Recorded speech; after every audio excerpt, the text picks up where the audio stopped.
ಎಲ್ಲರಿಗೂ ನಮಸ್ತೆ ವೀಕ್ಷಕರೇ. ಎಲ್ಲರ ಮನೆಯಲ್ಲೂ ದೀಪ ಬೆಳಗಿಸ್ತಾರೆ. ಎಸ್ಪೆಷಲಿ ಹಿಂದೂಗಳ ಮನೆಯಲ್ಲಿ ದೀಪ ಬೆಳಗಿಸ್ತಾರೆ.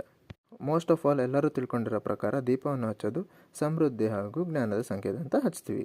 ಇದರ ಸೈಂಟಿಫಿಕ್ ರೀಸನ್ ನಿಮಗೆ ಗೊತ್ತಿದೆಯಾ? ಗೊತ್ತಿಲ್ಲ ಅಂದರೆ ಇಲ್ಲಿ ಕೇಳಿ, ನಾನು ತಿಳಿಸ್ಕೊಡ್ತೀನಿ. ದೀಪವನ್ನು ಮಣ್ಣಿಂದ ಮಾಡಿರ್ತಾರೆ. ಮಣ್ಣಿಂದ ಮಾಡಿ ಅದಕ್ಕೊಂದು ಆಕೃತಿ ಕೊಟ್ಟು ಅದನ್ನು ಬೆಂಕಿಯಿಂದ ಸುಟ್ಟಿರ್ತಾರೆ. ಅದಕ್ಕೆ ಟೆರಕೋಟ ಅಂತ ಕೂಡ ಕರಿತೀವಿ. ಆ ಮೋಲ್ನ ಇಟ್ಕೊಂಡು ಅದರಲ್ಲಿ ತುಪ್ಪ ಅಥವಾ ಎಣ್ಣೆನ ಹಾಕಿರ್ತೀವಿ. ಆ ತುಪ್ಪ ಅಥವಾ ಎಣ್ಣೆಯಲ್ಲಿ ನಾವು ಹತ್ತಿಯಿಂದ ಮಾಡಿರುವಂತಹ ಬತ್ತಿಯನ್ನು ಒಂದು ಭಾಗನ ಎಣ್ಣೆ ಅಥವಾ ತುಪ್ಪದಲ್ಲಿ ನೆನೆಸಿ ಇನ್ನೊಂದು ಭಾಗನ ಓಪನಾಗಿ ಇಟ್ಟಿರ್ತೀವಿ. ಆ ಇನ್ನೊಂದು ಭಾಗಕ್ಕೆ ನಾವು ಏನಾದರೂ ದೀಪವನ್ನು ಬೆಳಗಿಸಿದಾಗ ಅಟ್ಮಾಸ್ಫಿಯರ್ ಚೇಂಜ್ ಆಗುತ್ತೆ. ಇದು ನಾವೆಲ್ಲ ವಿಜುವಲ್ ಮಾಡ್ಬೋದು. ಆದರೆ ಆ ದೀಪವನ್ನು ಹಚ್ಚಿದಾಗ ಎಲೆಕ್ಟ್ರೋಮ್ಯಾಗ್ನೆಟಿಕ್ಸ್ ವೇವ್ ರಿಲೀಸ್ ಆಗುತ್ತೆ.